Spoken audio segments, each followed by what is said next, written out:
Let's spike crime की कहानी। एक ड्रग जो नॉर्मल पोस्टमार्टम में डिटेक्ट नहीं होती, एक ड्रग जो सिर्फ डॉक्टर्स के पास होती है, और ऐसी ड्रग जिसे दुनिया जानती ही नहीं थी जब तक फॉरेंसिक टॉक्सिकोलॉजी ने उसका राज नहीं खोल दिया। साल 2025 में बैंगलोर में एक आदमी ने यही किया अपनी ही वाइफ के साथ, और 6 महीने बाद फॉरेंसिक टॉक्सिकोलॉजी ने उसे पकड़वाया। ये है the doctor Kritika Reddy case, और आप हैं crime connect forensic investigation lab में। आप लोगों में से शायद कुछ लोगों ने माइकल जैक्सन का नाम सुना ही होगा। अपने समय का दुनिया का सबसे बड़ा पॉप स्टार। वो मरा मिला अपने ही बेडरूम में, कोई एक्सटर्नल इंजरीज नहीं, ना ही कोई ऑब्वियस कॉज। पुलिस को कुछ समझ नहीं आया। तब फॉरेंसिक टीम ने एक चीज की, टॉक्सिकोलॉजी रिपोर्ट। उन्होंने ब्लड में एक ऐसी ड्रग ढूंढी जो सिर्फ ऑपरेशन थिएटर्स में यूज होती है, सर्जिकल एनेस्थीसिया। ये ड्रग पेशेंट्स को तब दी जाती है जब ऑपरेशन से पहले उन्हें बेहोश करना होता है। वो ड्रग थी प्रोपोफॉल। माइकल जैक्सन के डॉक्टर्स ने उसे घर पर उसी दवा का इंजेक्शन दिया, और उसी दवा के ओवरडोज से उसकी हार्ट बीट बंद हो गई। और इसी दवा का इस्तेमाल हुआ डॉक्टर कृतिका रेड्डी पर भी। उसके अपने हस्बैंड ने किया, जो खुद एक डॉक्टर था। लेकिन सवाल ये था कि क्यों? उसे जानने से पहले ये जानते हैं कि फॉरेंसिक टॉक्सिकोलॉजी आखिर होती क्या है। जब किसी इंसान की डेथ होती है तो उसके ऑर्गन्स, ब्लड और टिश्यूज के सैंपल्स लिए जाते हैं। फॉरेंसिक लैब में ये सारे सैंपल्स को एनालाइज किया जाता है किसी फॉरेन सब्सटेंस के लिए। लेकिन यहाँ पे एक प्रॉब्लम है। कुछ सब्सटेंसेस जैसे कि एनेस्थेटिक ड्रग्स बॉडी में बहुत जल्दी ब्रेक डाउन होते हैं, और इसीलिए इन्हें नॉर्मल पोस्टमार्टम में डिटेक्ट करना बहुत मुश्किल होता है। इसके लिए एक्सटेंडेड टॉक्सिकोलॉजी पैनल्स बनाए जाते हैं। प्रोपोफॉल एक ऐसी ही ड्रग है, इंट्रावेनस एनेस्थेटिक। ऑपरेशन से पहले दिया जाता है।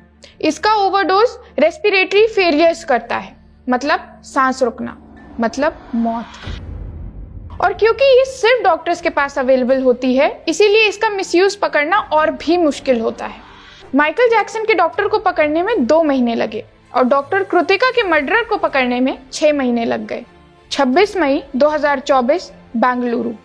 कृतिका रेड्डी और महेंद्र रेड्डी की शादी हुई, ग्रैंड, रॉयल, इतनी बड़ी कि पूरे शहर में चर्चे थे। कृतिका 28 साल की डर्मैट थी, MBBS में टॉपर, MD किया, डर्मेटोलॉजी में डिप्लोमा और विक्टोरिया हॉस्पिटल में फेलोशिप।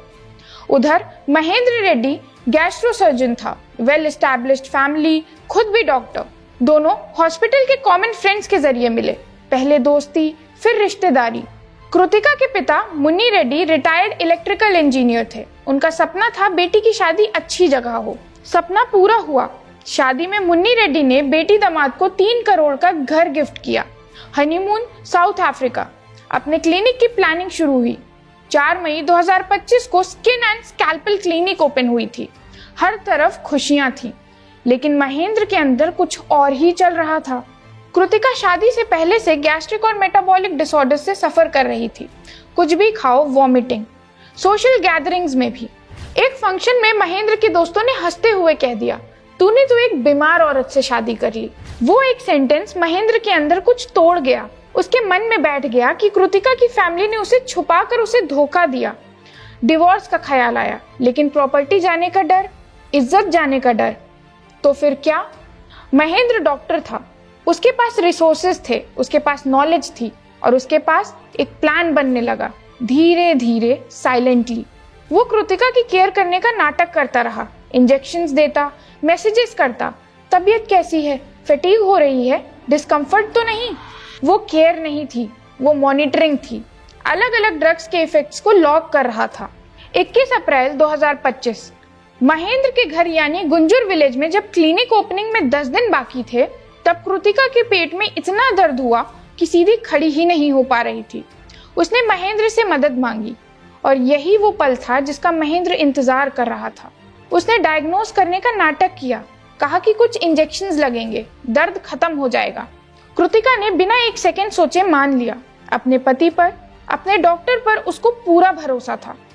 महेंद्र पैंटोप्राजोल के इंजेक्शंस लाया, उसकी आड़ में propofol. Strategic placement, right leg की बड़ी वेन में कैन्यूला, ताकि कोई पेन पर शक ना करे, ताकि किसी को कुछ अनयूजुअल ना लगे। वो खुद दूसरे कमरे में गया, नेटफ्लिक्स देखा और सो गया। 22 अप्रैल को कृतिका को उसके पेरेंट्स के घर छोड़ आया। खुद ऑफिस गया ताकि मौत वहां हो, ताकि महेंद्र पर कोई सवाल ना उठे। 23 अप्रैल को कृतिका ने मैसेज किया, कैन्युला वाले एरिया में दर्द हो रहा है, क्या निकाल सकती हूँ?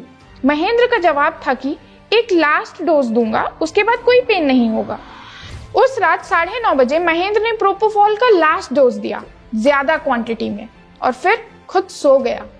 अगली सुबह 7:30 बजे कृतिका अनरिस्पॉन्सिव थी। महेंद्र ने जानबूझकर CPR नहीं दिया और फिर नाटक किया।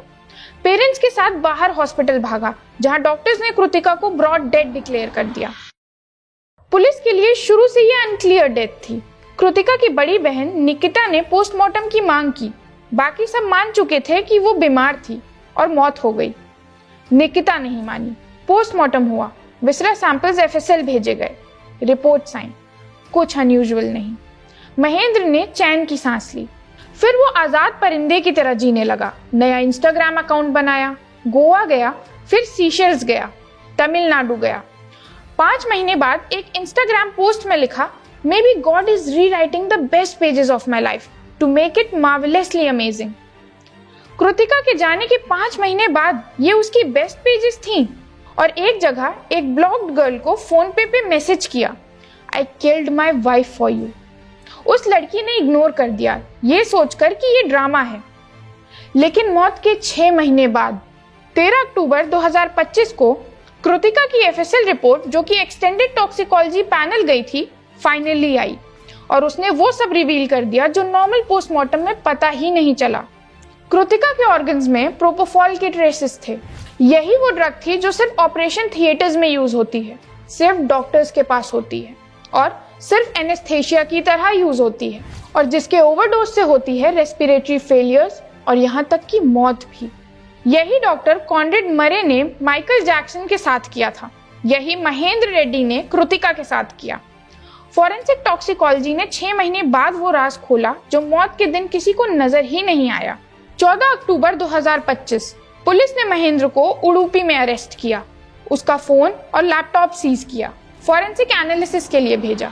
अब आई दूसरी फॉरेंसिक साइंस, डिजिटल फॉरेंसिक्स। ये सब चीज रिकवर कर लेती है। कोई मैसेज डिलीट कर दो, वो भी रिकवर हो जाता है। कोई मैसेज भेज दो, वो भी ढूंढ लिया जाता है। उसके फोन में मिला वो फोन पे मैसेज, जिसमें उसने लिखा था, I killed my wife for you.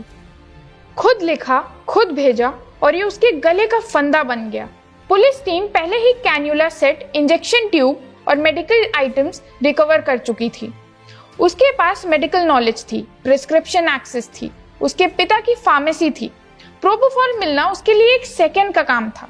लेकिन फॉरेंसिक टॉक्सिकोलॉजी ने बॉडी के अंदर का सारा सच बाहर निकाला।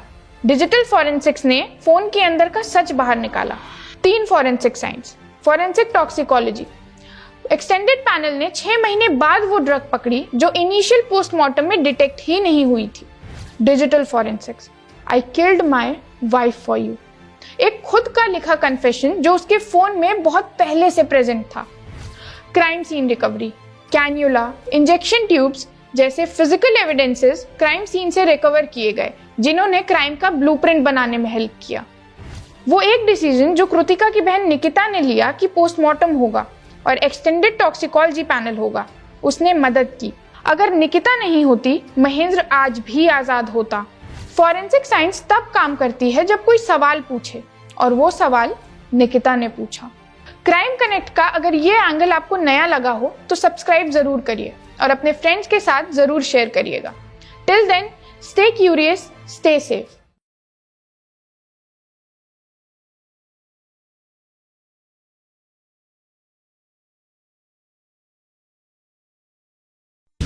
आप सुन रहे थे let's mic more than radio. Follow कीजिए हमें हमारे सोशल मीडिया प्लेटफॉर्म्स पर। It's time for news. It's time for more than radio. Presenting the first radio news app, Let's Mic. Let's Mic, a news-based app on your phone where you get to watch and listen news, talk shows, interviews, radio show podcasts. On Let's Mic, you get all relevant information of TV, print, radio, podcast, and digital.